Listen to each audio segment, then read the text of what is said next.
might begin to call the boss dying. Chance might begin to call. Bevis is staying yet with Joe. Hey everybody, welcome to another episode of What a Hell of a Way to Dad. It is Francis and Jack back with you on the ones and twos. Is that a producer thing, the ones and twos? I think in light of your new theme song, it should be the unos y dues. Yes. Yes, thank you to Jack for years ago putting that earwig of a song into it. If you're wondering which one, it's the one that begins. Jack, can you say the name because I cannot? Well, it's the one we just heard. Prisen colon Ensign Tuzal. Yes. That song is by Adriano Celentano from the 1970s. Yes. And I chased that song forever because I remember like very early in Facebook, like 2007 or 2008, as soon as video sharing became an option, a friend of mine posted just an excerpt of that video.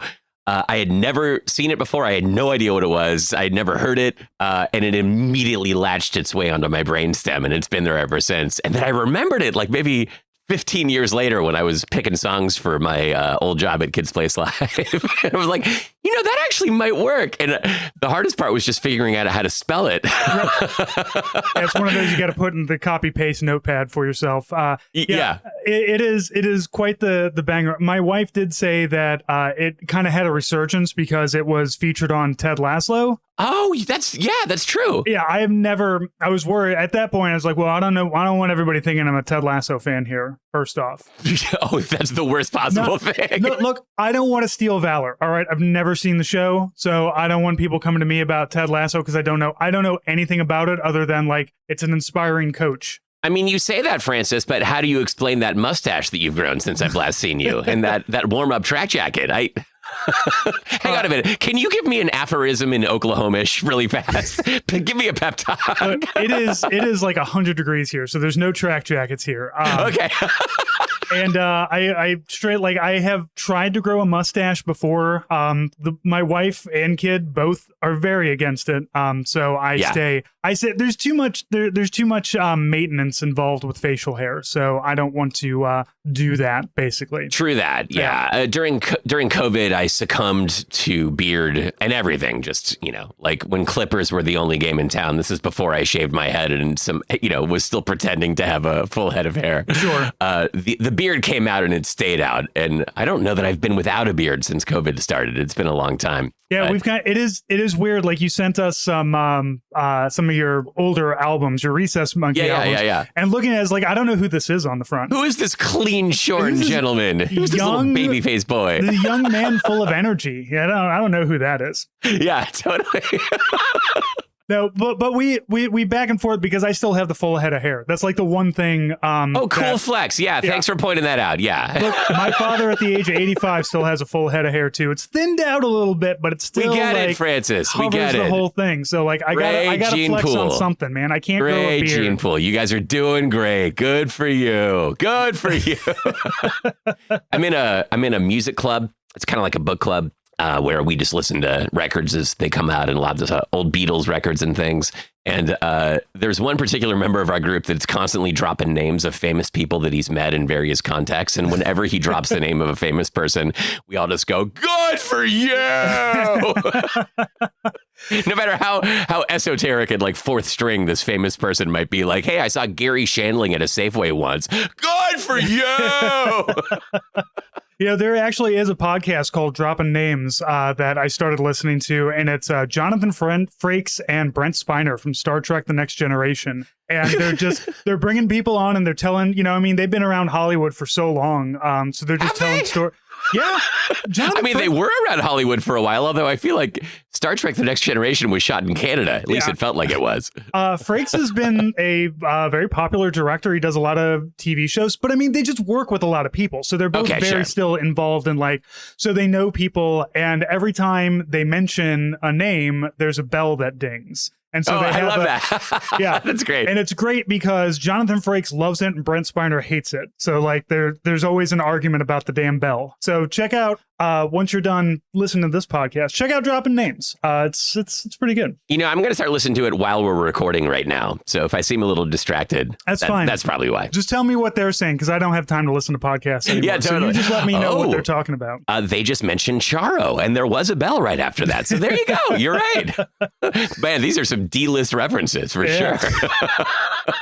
Well, now, Jack, so I wanted to have a dad chat with you because my wife and I have been doing a lot of travel, mostly up and down Route 66. You did some recent travel. I know you went to New York City, and, you know, I was thinking not enough people talk about New York City. You know, it's just not this undiscovered gem. never talked about in movies. Nobody lives there, and nobody ever talks about living there. So totally. I wanted you to talk about, because you went to New York. I went to New York City a long time ago as well. But tell us, because it wasn't just New York City, right? You went to a couple of spots. No, my son played some drums as part of his band at Summerfest in Milwaukee. So that's what brought us to the Midwest. I had never been to Milwaukee before.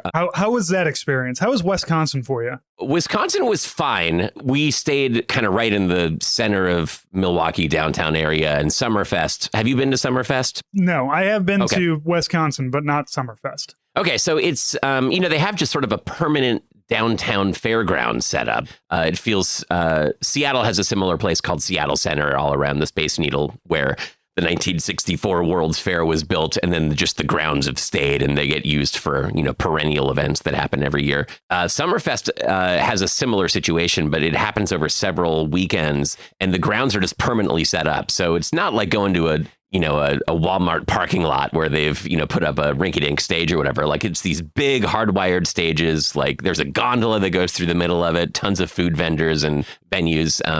So that was pretty cool. We took a little walk in downtown Milwaukee where a river cuts through, similar to in Chicago, although on a much smaller scale. And we came upon a bronze statue of Arthur Fonzarelli from Happy Days. That's right. I forgot that was up there. Yeah, known as the Bronze Fonz. And did we talk about this? It's covered in, it's fully bronze, but it's aged. It's weathered like bronze does, except for his two thumbs that are up, which are gleaming golden bronze, because apparently whenever someone goes to visit Fonzie, they just sheathe their hands around his thumbs and just rub vigorously.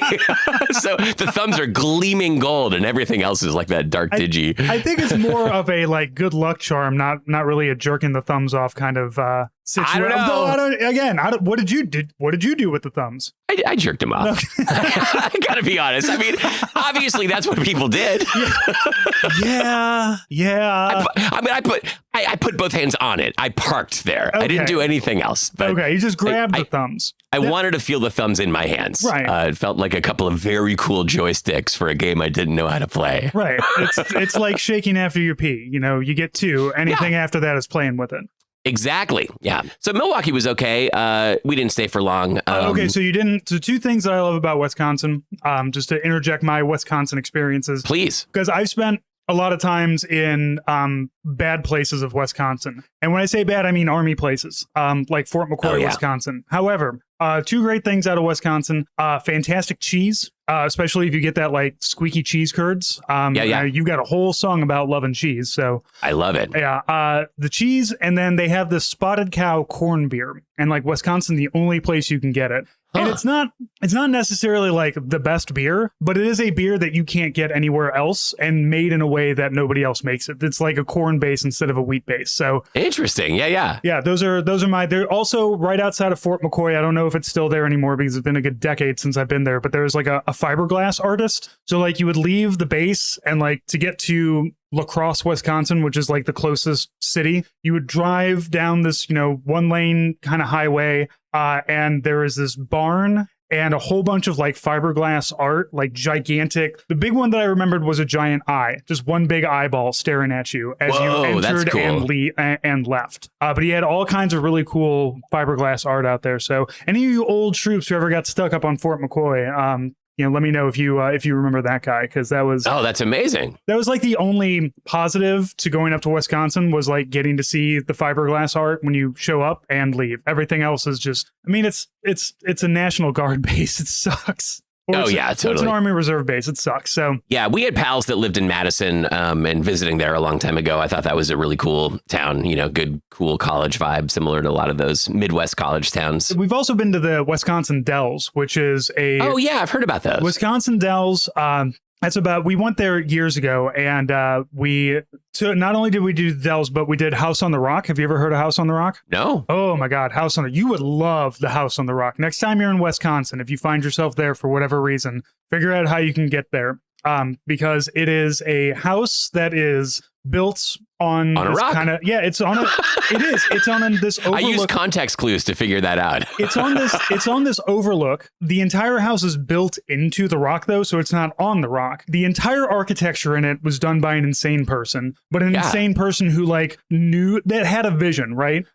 There's like this infinity room thing where you can walk out and there's this precipice just over this gigantic drop. That you can go and you crawl out there. So the idea is that it's like this forced perspective thing. So as you're standing and looking at it, you're like, whoa, look how far away that is. But when you climb hands and knees and then start crawling into it, you're like, oh, this is actually really small. And that's a 500-foot drop onto some trees and rocks down there. Yikes. Yeah. Oh my gosh. It's enclosed, but it's still kind of a freak out. But the best part is once you get through that, then there's museums. And the museums are also created by a crazy man. They have a gun museum. None of the guns are real. They're all just guns that this guy was like, what if I designed a gun? And one of them is a false leg, like a wooden leg that has like a holdout pistol in it. One of them is like a 12-barrel pepper box thing that's like a good 12 inches around, but with this tiny little handle on to shoot. There's a underground carousel, gigantic carousel that does not have a single horse on it. All the things on the carousels are things that are not horses. I thought you were going to say they're all guns. Well, look, there's a giant carousel that is a gun. There's the gun. There's all the weird guns. There's a massive dollhouse collection there. It's just, it is a crazy place to go. And when we went, because you can buy, you're like, I want to visit the House on the Rock and only that, and you buy that ticket. Or if you want to visit the other museums, you can buy those tickets. And we all three, we just go through all three of them. And by the time we were at the end, we're just running through it because we're like, I can't look at anything else anymore. Oh, totally. You got to escape this place. Yeah. Everything is requiring me to see something that doesn't make sense, right? Like if it was a collection of guitars, I would say, look at all these great guitars. They make sense, right? Like what you have in the background. But what if there were musical instruments that were just that just didn't make any sense? Like here's a guitar with I don't know, the strings at a 90-degree angle. Why? That's the point. It doesn't make sense. Yeah. So I'm curious, do they give you the lotion to put in the basket there, or do you bring your own lotion for the basket? You gotta get your own lotion to slide your way through the end of it, because it is an intense experience after a while. But fantastic place. Wisconsin Dells also a great place. They have a lot of indoor water parks because it's Wisconsin. Oh, sure. But I've heard about those. Yeah, it's like a destination kind of like Branson, Missouri here, but probably a little less racist up there. Yeah, totally. A little less. It's less racist in that they have land acknowledgements, but that's about it. They're still racist. Yeah. Okay. Well, as frequently is the case, I'm discovering in recounting my travels with you, Francis, that after I leave a place, I then find out from you the 8 places that I should have gone. You need to consult with me before you go anywhere in America. I'm going to do it. I'm going to send you some itineraries next time. We went back through Chicago again afterward, which is even better than it was last time.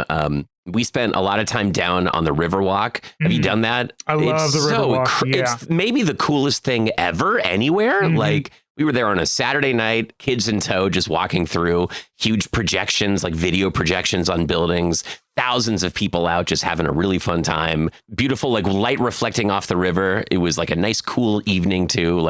Oh my gosh. So I immediately got on Zillow and started looking for how much it would cost to buy a condo in Hancock Tower. Surprisingly inexpensive, actually, from Seattle standards. Yeah, I was going to say, you're looking at Seattle prices. Come look at a condo down here, which I would not suggest. Chicago is I absolutely love Chicago. I love every time we go to Chicago. And I've never really seen all of Chicago. It's just always no, I just want to go to the Riverwalk and go to the museums. It's all I ever want to do, which is fine. That's what you need. We went to the museum at the Art Institute, and down in the basement they have the miniatures gallery this woman philanthropist in the 1900s who was sitting on her largesse and decided to employ a whole ton of miniature artists to recreate rooms from antiquity. Oh, okay. So you're going through this space. It's a pretty small space, and it looks like there are, small, maybe, 11 by 14 frames on the wall. And when you get to these picture frames, you realize they're actually just windows looking in on these dioramas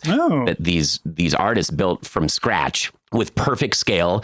So you look in like a 1700s like English day room, with like the light coming in perfectly and all this little furniture. There are like 70 or 80 of these rooms scattered throughout this little basement gallery. And by the end, it's sort of what you were describing about the house on the rock. You're just kind of like, all right, my brain can't accommodate any more imagery right now. Like I've seen it, but it is pretty awesome. Tiny scenes of things, please. Yeah, but it's so crazy. Like it just the level of precision and dedication to build these things. It's really cool. I didn't know anything about that. And we did the architectural tour, and we did see the bridge where Dave Matthews Band's tour bus dropped 800 liquid pounds of bus waste onto a passing architectural boat like ours.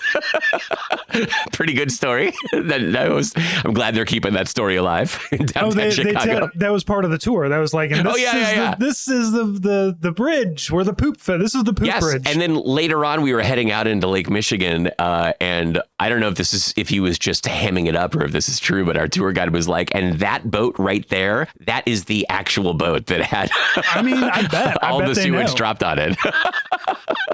Totally. You just got to be careful not to like say ooh and ah when you're passing under bridges in Chicago. That's the rule. That's what you learn. Yeah, Chicago's so awesome. I mean, I knew that Chicago was cool. I'd been there a bunch of times playing music, but it's only this year that I've really approached it as a pure just traveler. And obviously, anytime you travel somewhere, you're getting like the best 5 days this place has to offer. Yeah. So I know there are downsides of Chicago. I've lived through Midwest summers. I get it. I understand what winter looks like on Lake Michigan, but yeah, it's not great, but catching it in April and June, dude. Like what a place. Exactly. Beautiful city. I love it. You visiting places while traveling for the band is much like, I've visited a lot of places. Like I've been to Wisconsin with the Army. It's the same. Like you have a job, so you don't really get to experience the city fully. Or like, you've got to prep for the show, and then you've got the after the show, you've got to break down things, and then you're just like, I'm tired, I'm going to go to bed. Hey, we got to move on tomorrow.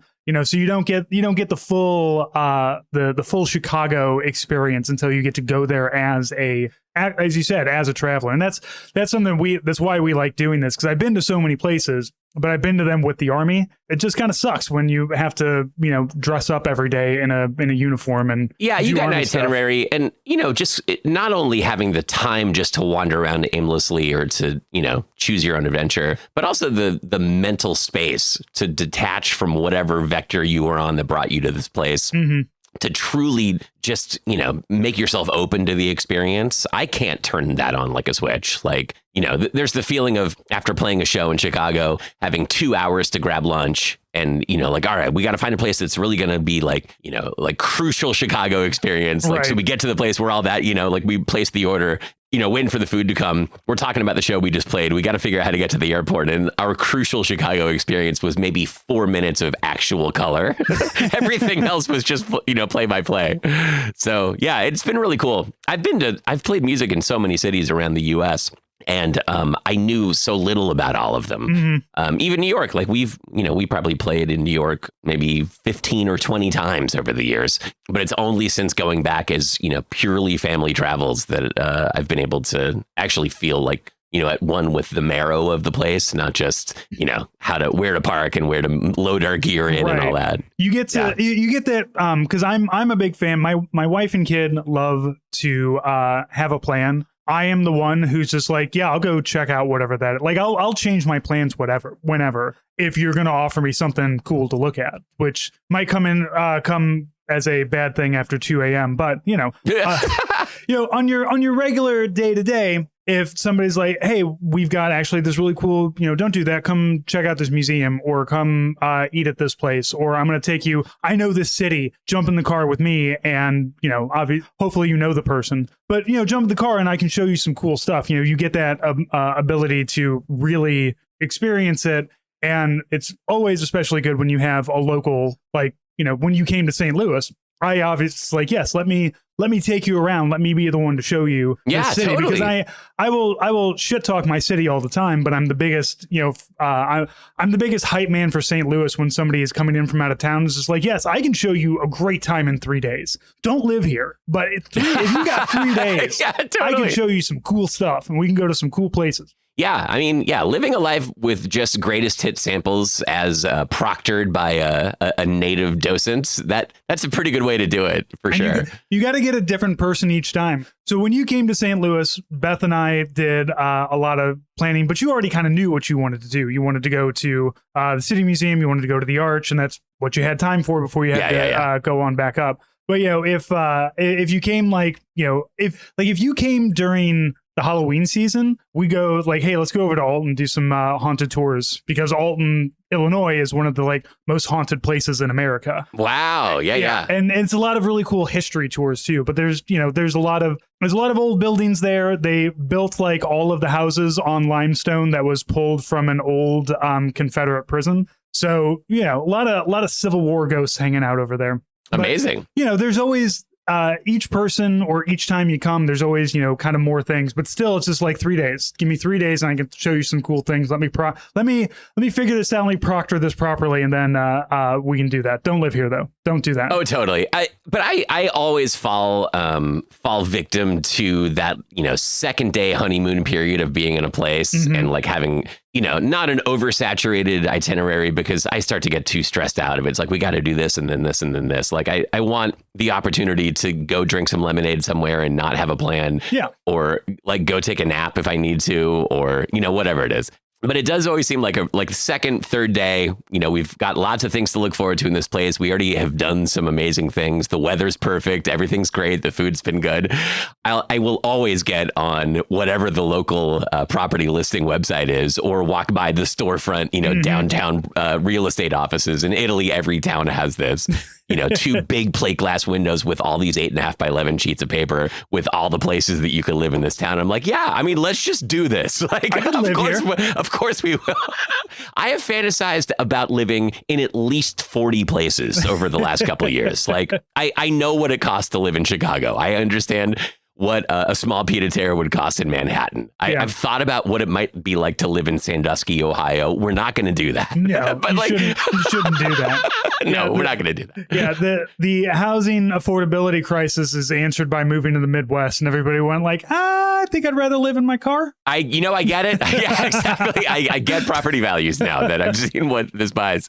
Yeah, traveling from a high cost real estate market to lesser cost places is very much like Superman leaving Krypton and landing on Earth. Right. Suddenly, what was perceived as normal where you come from seems superheroic where you've landed. Yeah. Now look, the 2 houses that I have bought have both been around about $100,000. But let's also remember, I had to dig a bullet out of one of my cars one time. So yeah, you're paying for that. Well, yeah, you can dig bullets out of cars here in Seattle too. It's just the house costs $1 million for that opportunity. Same premise, just different scale. All right, so you did Riverwalk in Chicago, and then did you go up to New York after that? We meandered. We rented a car. Okay. And slowly drove from Chicago, eventually terminating in Buffalo, where we dropped the car. So we were able to bang out a bunch of things that we were interested in, that, again, places that I would never go on purpose as a destination. But if you can string them together, I guess this is kind of the Route 66 experience. Yeah, this is the whole road trip idea. Yeah. We got on this northeastern circuit. So we went to Cedar Point in Sandusky, Ohio. Yeah, Cedar Point's a great one. It's crazy. It was way too hot, though. It was 95.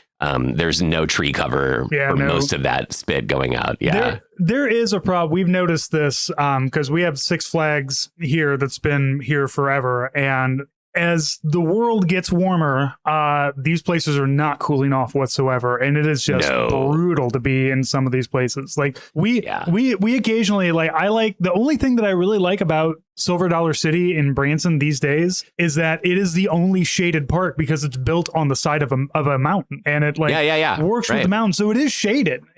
But that's it. That's the only place that has any shade. Everything else is just a black parking lot for you to walk around on. Oh, totally. Yeah. Those heat sinks. Oh, on the way to Sandusky, this is fun. We went to the Indiana Dunes State Park. There's the national park, but then there's the state park that has just like a beautiful beach with like a permanent kind of beach, I don't know, like restaurant / bathroom structure, like with cabanas and everything.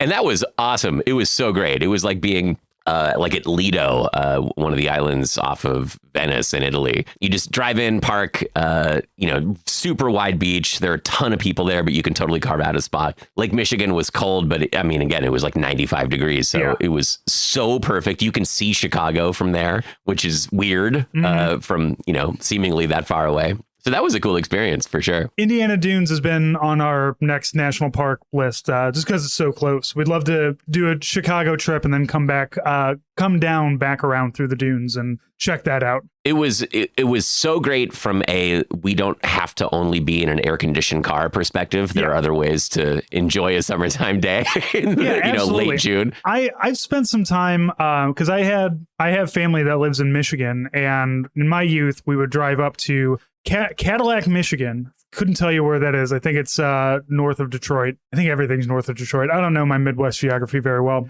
But they, while we would go up there, my father would always stop at this place called Duck Beach in Michigan. At least that's what he called it. I think it's called Duck Beach, but it's the same. It's this really nice sandy beach, some dunes that you can run up and down, and this beautiful lake in front of you. And I've been in the ocean. I don't like being in the ocean. I like being in the lake. Like I like being in rivers. I want fresh water. I can't deal with the salt water. I just always feel gross and crusty afterwards. So, I feel the same way. Yeah.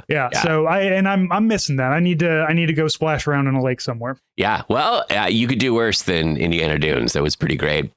Cedar Point, you would think being on Lake Erie would be maybe a little cooler in the summertime. It was not. No, it's just humid. So stupid hot. Yeah. Yeah, absolutely. Yeah. Yeah. Living next to a body of water in the summer, like we don't have the Chicago cold because we don't have a lake, but we got plenty of rivers. So just enough to steam up your world. Oh gosh. Luckily, Seattle never really gets humid like that, even though we're surrounded by water. I think it's because it's just constantly raining. Like you hit the point of humidity where it's just mist. Like right. Yeah, that's a good point. Yeah. Our humidity is either 0 or 100. Totally. It's like being underwater. We went to the Rock and Roll Hall of Fame in Cleveland, which my family is not a museum going family at all. But you are a music family, though. Absolutely. When I mentioned the Miniatures Museum in Chicago, that was just my wife and me while kids slept back in the hotel, 9 in the morning or whatever. But I was wondering about the Rock and Roll Hall of Fame. Like, would this be a place that, they would tolerate because they know music's kind of my thing? Or are they interested enough in music that they would all get into it? We were absolutely captivated for 6 hours. Oh, nice. Which that's a long time for us. Yeah, that's a long time in any museum. Totally. Yeah. I don't think of us as having a particular attention deficit, but, I just get restless after 45 minutes of looking at stuff. I just want to get out of here. But it is so cool. There's so many artifacts and relics from music that I care about. There was a whole permanent installation about the music of Saturday Night Live where you can. They've got they had in a big lucite box the costumes that Justin Timberlake and Andy Samberg wore for the Dick in a Box video. Like they actually have the suits with the dicks or with the boxes. Yeah, the dicks are implied. Yeah, it's totally amazing. And they had like video Rolodexes where you could watch every music segment that had ever been recorded on Saturday Night Live, including Sinead O'Connor ripping up the picture of the Pope, or anything that you can remember from having been on SNL. I think the Beastie Boys had a memorable one too. I think doing Sabotage while having the middle finger up while playing the bass or something. I don't know. Oh wow, yeah, okay, I didn't see that one. I mean, there's just so much. It was just an embarrassment of riches. There was a Paul McCartney and Wings exhibition on the 6th floor, which I'm a huge Paul McCartney fan, so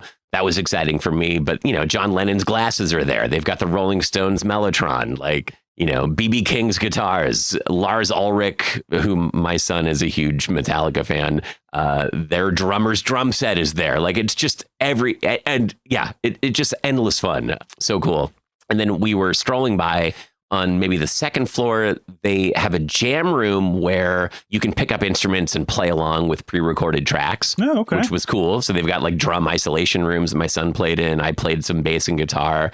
My daughter played guitar. But then we noticed there was another room. It was looked kind of like a garage with a ton of instruments set up. It was closed off, but it said it would open at 1:00. So we came back at 1, and they have a house band there. 3 or 4 people that just work there for an hour at a time. And they'll be your backup band. Anyone can go in. It's like a rock and roll karaoke, but they've got a list of all the songs. They know hundreds of songs. And you can go in and play any instrument there. You can sing along with them. So my son went in and he asked if he could play Rock and Roll by Led Zeppelin. And they're like, can you get through it? And he's like, yeah, I can get through it. So he sat down. That's a song that starts with drums. So they're like, all right, go for it. So he hit the opening drum beat of that song. And the rest of the band kicked in, and they're all smokers. They're killer musicians. Mm-hmm. And the way my son's face just lit up like, oh my God, I'm playing like in a good band right now. These people are solid. Yeah. And he killed it. He completely dominated the song. It was so awesome to see. Yeah. And we didn't know that was part of it. It was just there. So basically anything you can do with music, it exists here. I'm generally not into like big, tourist trappy co-opted culture like this, but this hits so perfectly. I'd recommend it to any music fan. Yeah, I imagine they know that the people who are showing up there, probably many of them are going to be musicians themselves in one way or another. So yeah, let's have a house band. I'm glad that they have a way to, really, so many museums are very static, and this sounds like there's a lot of like movement to it. You can play with the band. They've got karaoke. They've got all these different like really cool rotating displays and everything. I like it. I couldn't spend 6 hours in it. I don't care about music that much, but I'm glad that it exists for the rest of you. I think you're right that so many museums are really just about let's bask in the greatness of these works. Mm-hmm. It is our mission to make sure that the legacy and brilliance of these artists survives and inspires for the next generation, which I agree with all that. I think it's important, but there is something special about a museum where not only are you basking in all that greatness, but you're actually like invigorated to try yourself, and you see yourself as part of that tradition, not just as a silent third person onlooker. Yeah.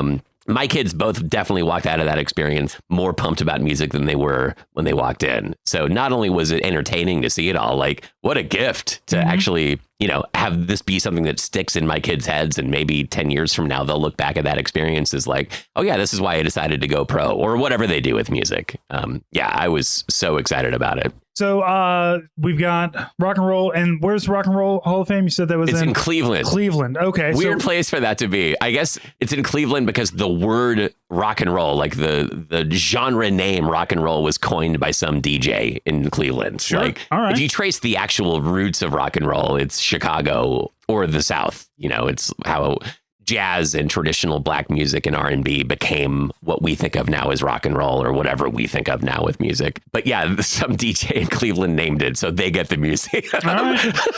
They're the ones putting the money in for it. Why not? And afterward, my son's like, I could move to Cleveland. I'm like, dude, we were there for 7 hours. 6 of them were in the museum. Like, you understand you don't get to live in the museum, right? You got to start showing them old episodes of the Drew Carey show. Be like, this is what Cleveland is like. Yeah, that's right. You want to move to Cleveland and work in this office? He's a big LeBron fan, so I don't know, maybe he'd be down with that. So we kept going. We went to Niagara Falls. I never in a million years thought that I would go to Niagara Falls. My wife had been there before. I think she went there for her high school graduation. I think they might have gone there as like a senior trip or something like that. She went to high school in Maine, so not as far, obviously, for her. The Canadian side of Niagara Falls is like Vegas for 8-year-olds. It's just the biggest tourist trap of all time. It's insane. I mean, at least everything's in Canadian dollars, but still, there's a strip you walk through and it's just covered in giant neon and 3-dimensional anime signs of all the various ways that kids could just waste time and money. While your parents are looking at the boring water, here's some cool things for you to do. Which, hey, more power to them. I'm going to go look at the boring water. Yeah, totally. We did the Maid of the Mist, the boat that goes down. adjacent to the falls. And that is pretty incredible. The American side of the falls is pretty lame and boring. Yeah. But the Canadian Horseshoe Falls, it's so surreal. I mean, you feel like you're in one of the 7 wonders of the world. Maybe it is one of the 7 wonders of the world. I'm not sure. It's wild. But see that much water crashing through. We did when I went to New York with my dad when I was 12. Maid of the Mist is absolutely burned into my brain from then because it was just such a cool experience. You get a little Maid of the Mist poncho that you get to put on. And you go out, like, just think about all that plastic that's being wasted. Actually, don't think of it. Oh, absolutely, yeah. Don't think of it. But you get to tool out on a boat. You get real wet, and they take you back in. Do they still? I remember there being like a big wooden walkway that you had to walk down to get there. How did you get onto the boat? Because you got to go down. Yeah, you go way down. There were high-speed elevators that have been built. It feels like they've redeveloped that whole area. The prime firework viewing location was actually not open yet because there was some state grant that was expanding that park to make it like a more kind of river walk sort of feeling up on the cliff. But yeah, there are big elevators that, maybe fit 20 people or 30 people that just zoom down. So I'm glad they've updated it since 1994. Yeah. So we've discovered elevators since then. It was hysterical. Like, we're on the boat. They leave every 15 minutes. There are maybe 500 people on this boat. Who knows? And everyone's covered in one of these cheap blue plastic ponchos. But it's super windy. So as soon as the boat takes off, all the ponchos are just going like, yep. Like you can't hear anything. It's hysterical. It's like the only sense experience is the feeling of being a kite. You're just being, wind buffeted. You can't hear anything. You can't see anything because the poncho's in front of your face. Yeah, how much does that experience cost? Yeah, exactly. We could have just walked through a car wash. Why are we doing this? But I can say that I've been to Niagara Falls, whatever. I think at least for one of our family, that was their favorite moment, being wind buffeted in the ponchos. So I guess that's everybody's got their thing, It was definitely funny. I was laughing the whole time. Yeah. And then we made it to we took the Amtrak from Buffalo, which is pretty depressing. Just imagining what it was when it was, fully active as it's a steel town, I think, right? Yeah. And driving it anyway, you can see the shells of, all the former steel mills that are now closed, and classic, big, building side murals of American flags where half the glass is broken and, you can paint your own metaphor about what all that means. But yeah, it kind of just feels like driving through a place that has, seen its best days already. Who knows? I don't know anything about Buffalo. Maybe they've got a resurgence and, these skeletons on the edge of town are just harbingers of the past, but there's a lot going on in downtown Buffalo. We spent no time there other than getting on the train, but it was just kind of sad. So, speaking of hollow shells of their former selves, listen to Twin Peaks, which will be releasing next week on the Patreon at hellofaWayTo.dad. Twin Peaks, have you watched our newest episode yet? We watched most of it. We were very tired last night, so we got through it. It is a confusing episode. It's maybe my favorite one. I can't wait to talk to you about it. I am going to have to. I already know that I'm going to have to rewatch it again, like probably tomorrow morning before we record to get all my notes. Because I'm taking my notes today. But I mean, this one is seared in my head. I've seen it so many times. I love it. I'm not going to say anything about it right now, other than it is trippy AF. Yes. I love it. Anyway, we took the Amtrak from Buffalo to Manhattan, which is not as fast as a train in Italy. It takes 9 hours, but it was okay. I was able to edit a episode of, I believe, Lions Led by Donkeys on that. There you go. That train ride, or maybe it was an episode of a trash feature. I can't remember. Got to New York right as it was dark, and New York is still New Yorkin', man. Manhattan is so great. I love that city. We stayed in the financial district this time, which was really cool. I've heard people lament the quality of New York City subway. I think it's the most miraculous thing ever. And I've ridden on metros in, a lot of major European cities. I love the New York City subway. It's so incredible. Like, you could just teleport anywhere in that city and you could be there in like 10 minutes. God, and I'm so envious of that. We have one light rail line through Seattle, which is cool. And we live near it and use it a lot. My kids take it to school every day. But if you're not within a quarter mile of this backbone of light rail that goes through the city, you're screwed. You got to walk forever. You got to take a bus. In New York, I don't know how. I mean, it seems like every block there's just another stop, and you can pinpoint any place in the city to get to. Yeah, they really made a whole rabbit warren down there, and I'm saying I love that Chicago has the same too. It's got an elevated and a lower one, which kind of makes it confusing, but you can still get around in Chicago. But yeah, I remember the New York City subway system just being. I know there's complaints. I know you New Yorkers will tell me why it's bad, but what if you just didn't have that at all and you needed a car to get everywhere? That's what it's like in the Midwest. Like that's your option is car or a bus that's going to take you 3 hours. It's so abundant too. That's the thing that gets me. It's like every time I walk into a station, unless it's the one that is right by wherever we're staying, I generally feel like this is probably the only time I'm going to use this one. I'll probably never see it again. And I'm going to use dozens more stops over the course of this trip. And they all totally function. Like, yeah, sure. Like trains sometimes smell like piss and sometimes they don't run on schedule, whatever. Like, welcome to reality. Welcome to every alley in Seattle. I'm a dad. You think that this offends me? I'm fine. Yeah. It smells like pee and I'm late. That's just the toddler years. Back when our kids were young, we used to play this game around the house called Why Is That Wet? Because he would just find just little wetnesses all around the house. And you had to wonder, was this just me, being a little clumsy with a glass of water? Or did this emanate from a kid? And in what way did it come from a kid? Is this a cat? Where is there a leak in the roof? You don't know. You got to do the blood. You got to take a paper towel and blot it. And like, what color is it first? All right, it's yellow. Yeah. That means it's pee. So I know where I need to go. Yeah. Or you start inspecting the ceiling. Is there like a hairline crack somewhere in the roof? Like, yeah. So yeah, I think parenting really equips you for dealing with the New York City subway. Like, fine. Yes, they're sculpted plastic seats that are like a little perfect bowl. And that one bowl right there is full of pee. So just don't sit in that one. It's fine. Just stand. There's straps up there. You just stand in the pee. You're going to be fine. Yeah, New York's cool. So we stayed near the Brooklyn Bridge. Have you heard of it? Brooklyn Bridge? I think I bought it one time. Yes. Oh, no, that's true. You did. We watched fireworks from there. Which was 4th of July fireworks, which was awesome. We and about 3 million other people. Sure. Fireworks that lasted for a solid hour. Oh, God. I mean, truly. While that was going on, I was getting alerts from the New York Times on my phone about the debacle of the fireworks display going on in Washington, D.C. At the same time. The presidential headlining speech on the 4th of July that just kept getting pushed later and later until it happened at like 11:45 p.m. Yeah, I'm sure everybody loved a fireworks show at midnight. Yeah, perfect. We did a lot of touristy stuff. We did the tour of NBC Studios, which was really cool, actually, to walk through the Saturday Night Live studios. Just, I've been watching that show my whole life. It was really cool to see what it looks like and bit of American imagine the history chaos that it takes to bring it to air. Yeah, man, what a city. So with New York and this trip down, what's your next trip?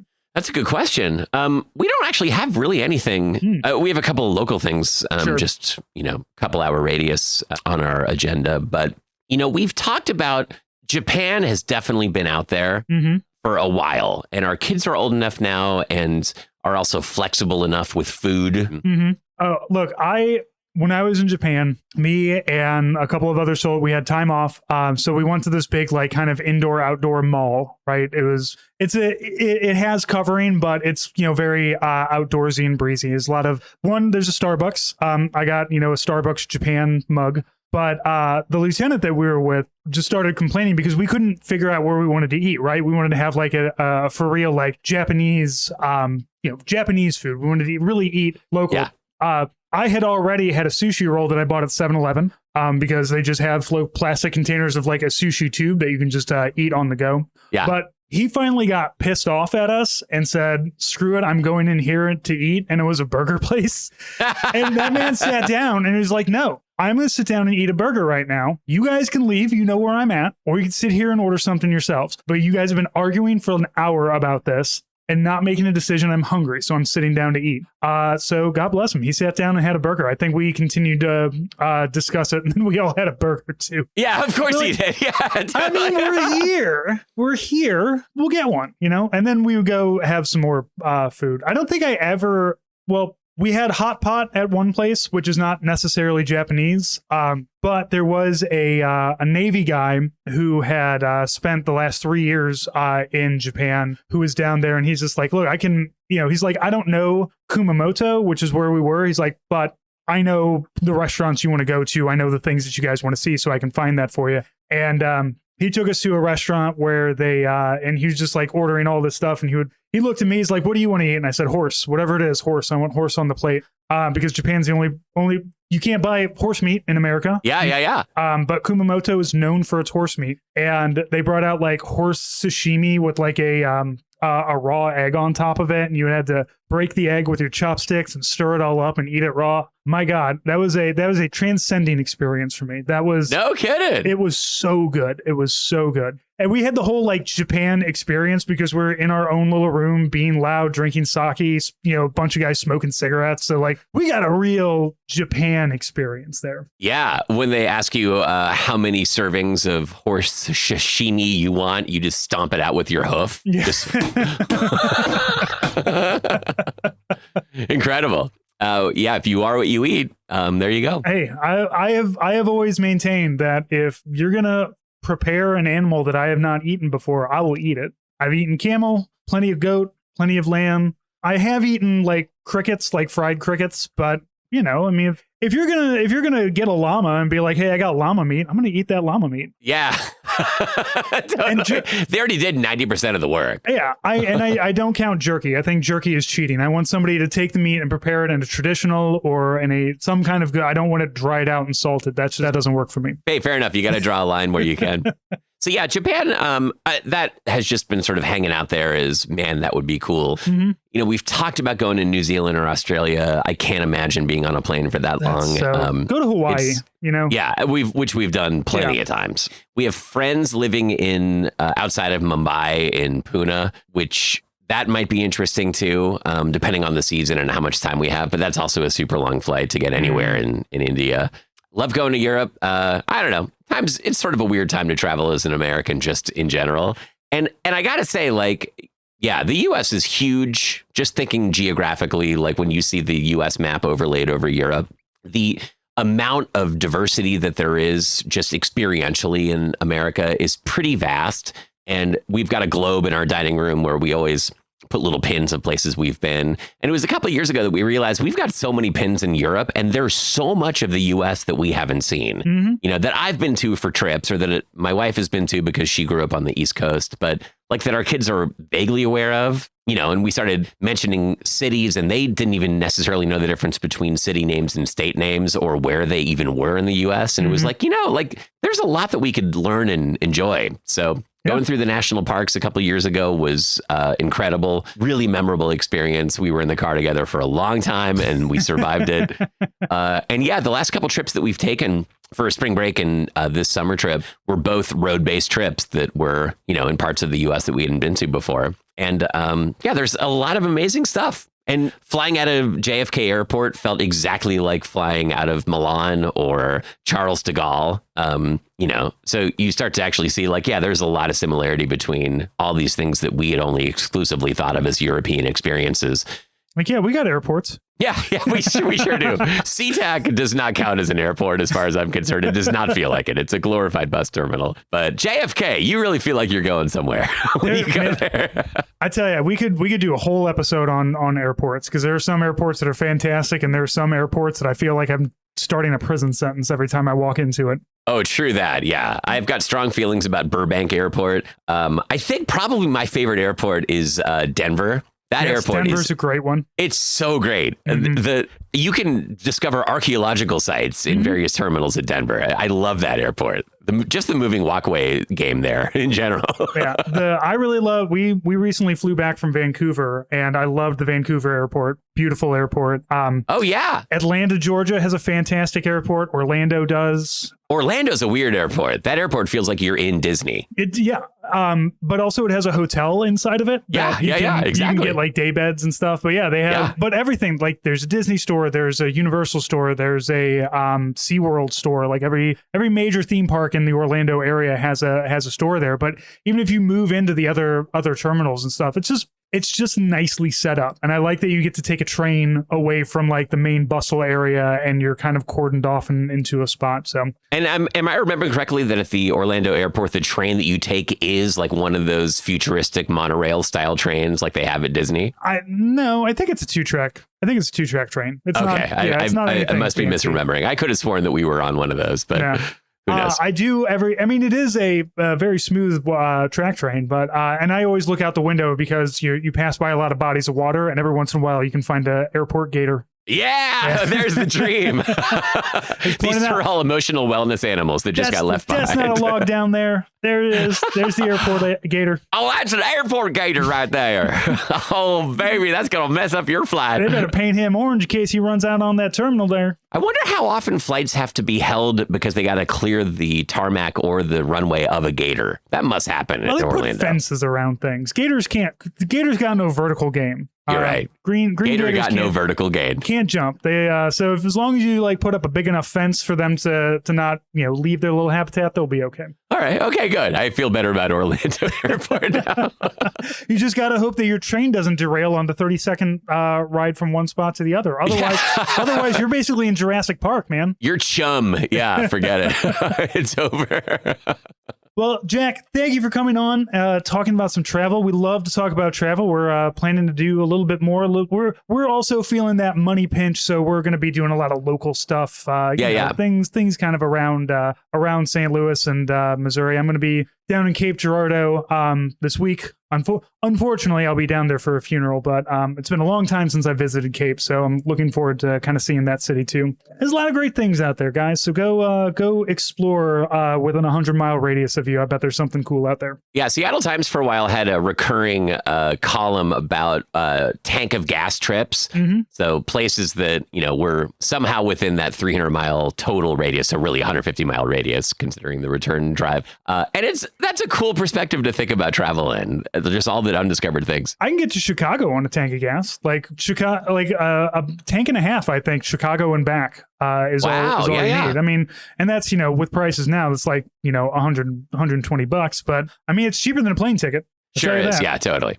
I've been looking at flights too. It's cheaper than a plane ticket. Yeah, and you could fit unlimited number of people in your minivan. Exactly. You could take 4 families. I'll take the whole back seat out and stack everybody in there. Yeah, totally. All right, everybody. Thank you so much for listening. Remember, if you want to hear more, we have plenty of bonus episodes over on hellofaway2.dad. That link is down below. Jack, thank you for joining me, and everybody else. We'll talk to you next week. Toodaloo. Oh, something.